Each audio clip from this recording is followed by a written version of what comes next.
சாம்பவி முத்திரை அப்படின்னா நம்ம கண்கள் இரண்டையும் புருவ மத்தியை நோக்கி மேல் நோக்கி வைக்கிறது தான்.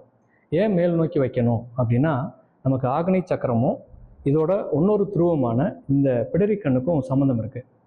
இந்த ஆக்னை சக்கரத்தை என்ன சொல்லுவாங்க அப்படின்னா, பரமஹம்சர் என்ன சொல்கிறாங்க அப்படின்னா, இது வந்து இச்சாசக்தியோட மையம்னு சொல்கிறாங்க. நாம் விரும்புகிற அந்த எண்ணங்கள் இந்த பிரபஞ்சத்தில் ஒரு தாக்கத்தை ஏற்படுத்தி அது விளைவாக நமக்கு செயலாக மாறுறதுக்கு இந்த ஆக்னை சக்கரம் ஆக்டிவேட் ஆகிருந்ததுன்னா நம்மளோட எண்ணங்கள் நிறைவேறும். அப்போ இச்சாசக்தியை இன்க்ரீஸ் பண்ணணும் அப்படின்னா நம்மளோட இந்த சாம்பவி முத்திரை இதுக்கு யூஸ்ஃபுல்லாக இருக்கும். அப்போ நம்ம இந்த பயிற்சி முழுவதுமே நம்ம வந்து இந்த கண்களை மேல் நோக்கி பார்த்து தான் இந்த பயிற்சியை நம்ம பண்ணணும். இது எப்படி பண்ணணும் அப்படின்றத நான் செஞ்சு காமிக்கிறேன்.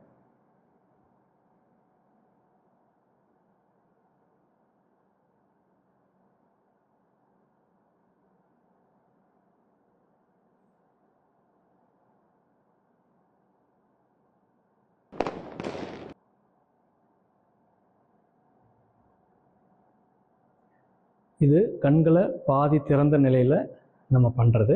சில பேருக்கு வந்து கண்களை திறந்து பண்ணுறது சிரமமாக இருந்ததுன்னா கண்களை மூடிட்டு, இப்போ நான் வந்து 2 விழிகளையுமே நான் வந்து புருவ மத்தியில் நான் வச்சுருக்கேன். ஆனால் கண்களை மூடிய நிலையில் நான் பண்ணுறேன்.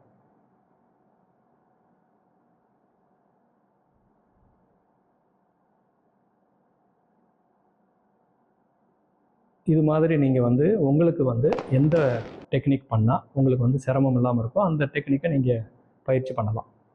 இந்த பயிற்சி நீங்கள் தொடர்ந்து பண்ணுறப்ப ஆரம்ப கட்டத்தில் இருக்கிறவங்களுக்கு சில நேரங்களில் தலைவலிக்கலாம், கண்களில் வந்து எரிச்சல் வரலாம், இல்லை கண்களில் தண்ணி வரலாம்.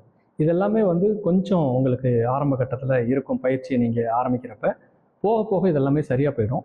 அந்த மாதிரி உங்களுக்கு வந்து கண்களை திறந்து நீங்கள் ரொம்ப நேரம் பண்ணிகிட்ருக்கீங்க, தலை வலிக்குது, கண்ணில் டிஸ்டர்பன்ஸாக இருக்குன்னா நீங்கள் வந்து கண்களை மூடிட்டு இந்த பயிற்சியை நீங்கள் பண்ணலாம். இதுதான் வந்து சாம்பவி முத்திரை.